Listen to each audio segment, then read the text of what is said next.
Vigilante Williamson here with the clip from my show. And if you like this clip, please check out the whole podcast, link in the description. Wonder Woman 1984, following Wonder Woman 1984, Warner Brothers is going to send all of its 2021 movies to theaters and HBO Max.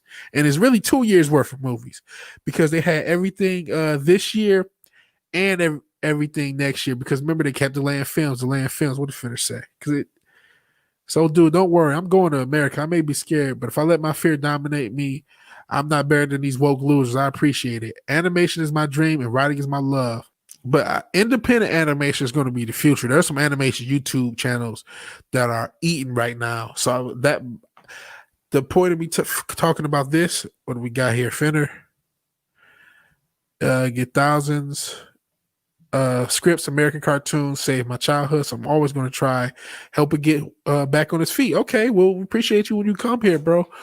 And don't let these woke idiots do anything. Don't let them impact you. There are going to be the independent entertainment industry is the future of the entertainment industry because they've signed their death blow by sending all these movies to HBO Max.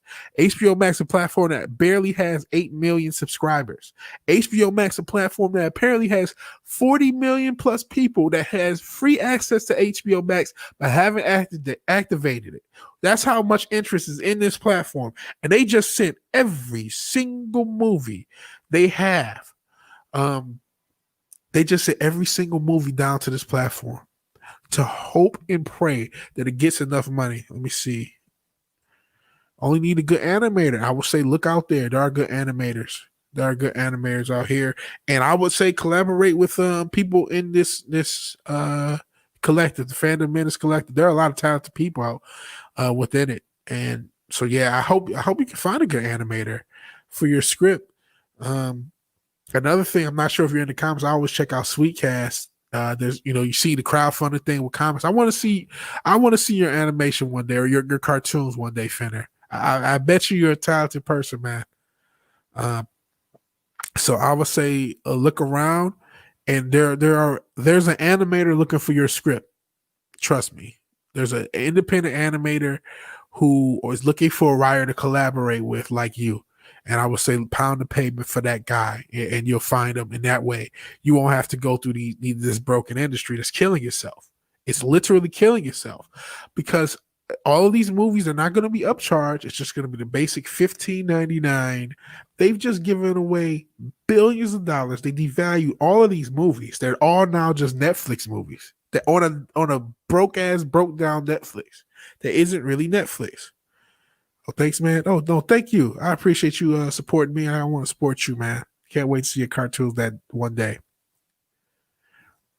Industry is killing itself, no doubt. Streaming ain't going to make them anything close to things on the theaters. No, it is not. And the worst part is streaming is a stopgap technology. I've compared this to the ringtones. You were probably not old enough, but back in the day, the mid to late 2000s, when Kazaa and BearShare was destroying the music industry, they thought selling ringtones on phones would save it. That's why you had the ringtone rap industry. That's why Soulja Boy would probably be one of the most notable people who survived that.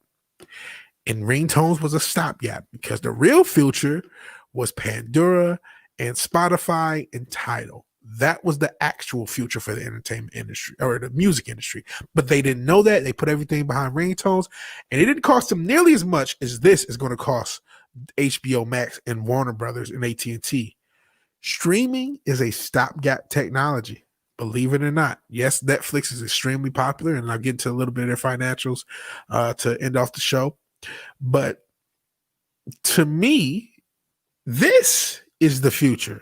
Streaming like I'm streaming. The interactivity is what the future is, because I can do this to finish comment, talk to him, talk about what he's saying, and interact with him. That's something you can't get from Netflix. That's something you can't get from HBO Max. It's something you get from YouTube and Twitch, is why those platforms have grown up. There's this unique sensation that comes with watching movie in the theaters with other people. Prove me wrong. I cannot, Finner. I cannot. The theater's experience is going to not die. And I'll prove to you why it won't die right here. Here's this. What's this? This is vinyl. This is a record. right now, you can go to Walmart right now and buy new records. Right? This technology did not die. The CD is dead. You can't even find a CD. Cassettes and vinyl still exist. The technology of the movie theater is not going to die. A lot of theaters are, and I've heard rumors that they're going to try to buy the theaters once they died. That's why they're not going to buy AMC. They want the property itself. They're guerrilla pimps about it. But people are going to still want to see movie theaters. Now, the process that we have, the big budget blockbuster movie theater, that's dead. But there are going to be theaters that provide a cool experience and that people will still go to see classic movies, to see movies that are out on Netflix and, current day movies. The big budget blockbuster is dead. That's gone.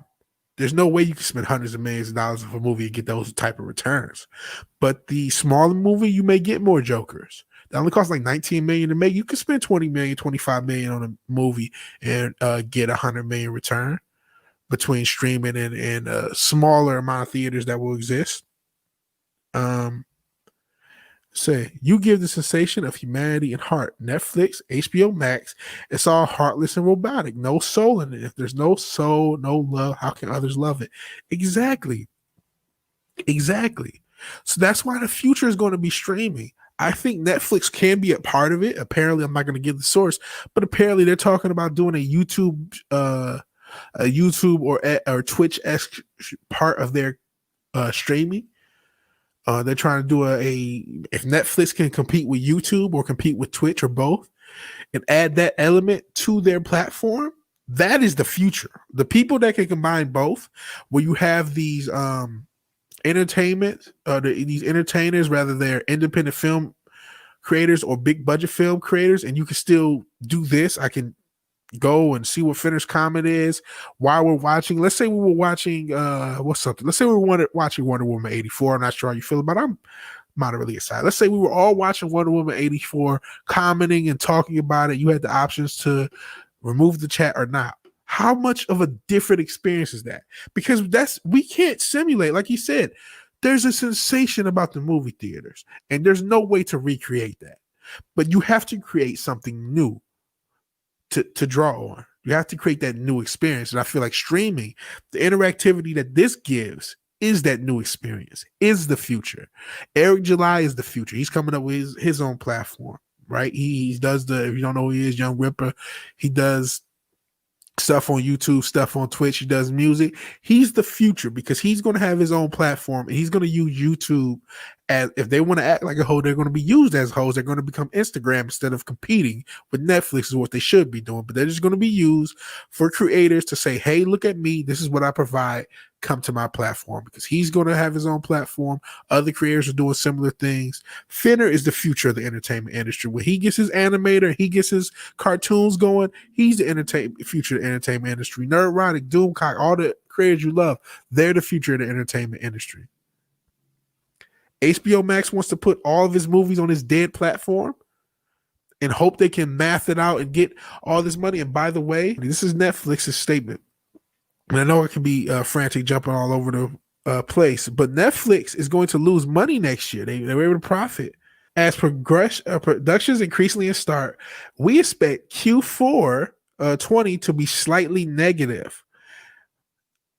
So anytime they have production of their shows, the only reason Netflix profited this year is because they weren't producing shows because of the coup. Let me see. That ain't going to work. They have scripts and restrictions in words, and people can only see one's acting. They're not going to answer to fans and what they want to talk about. Yeah, exactly. Well, I think a platform will spring up eventually. I don't think the platform currently exists that is the future. That's why my point is this is a stopgap. We are in a stopgap in the entertainment industry. We are not yet in the future platform, but I think the future platform will come. But as far as Netflix itself, they only profit when they're not producing movies, because it costs a lot to produce movies and have the infrastructure, the tech infrastructure, and hire the talent to keep everything going.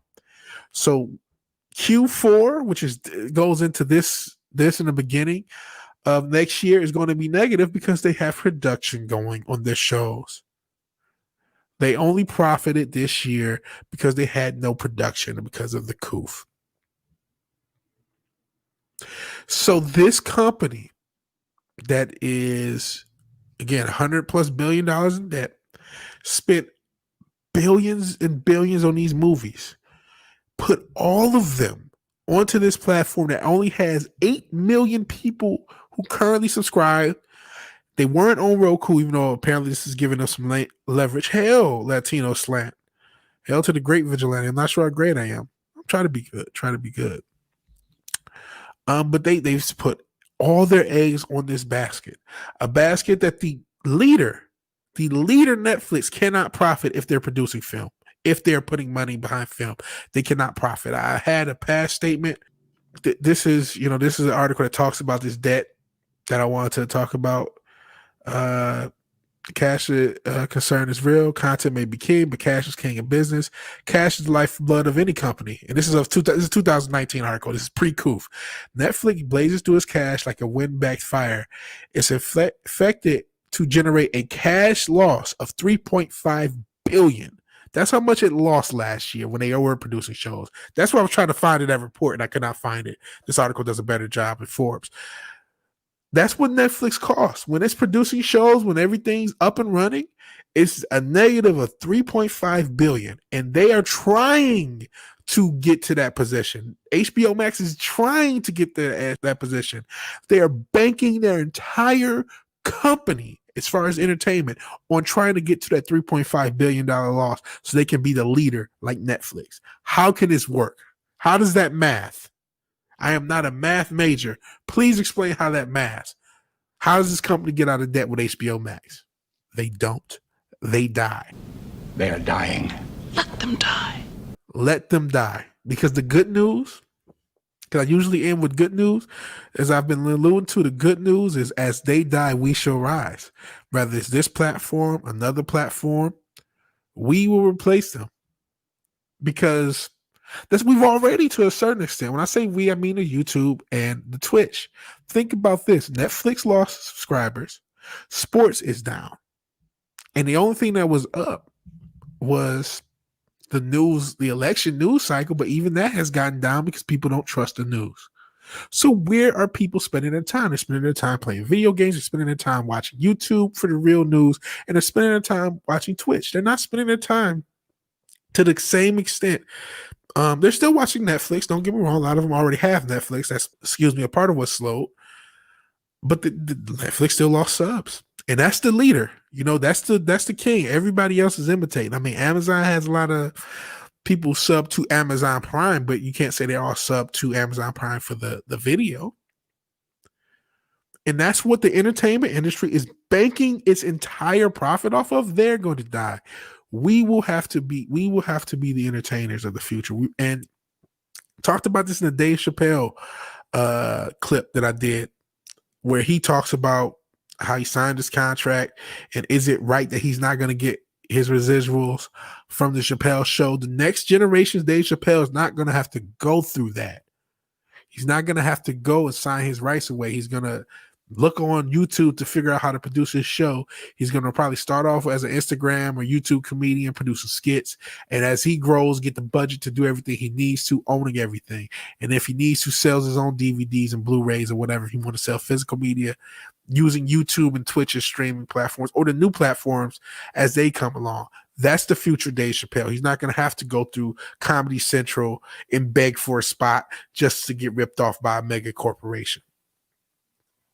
Like if Phoenix rises from the ashes, when the old form dies, the new form rises. Finner, I could not have put it better myself. And because I can't put it better myself, I think on that note, on that bombshell, I think it's time to end. Thank you for watching the video. If you like this, please check out the whole podcast, link in the description. If you like the video, please like the video. If you're so obliged to share and subscribe, please do so.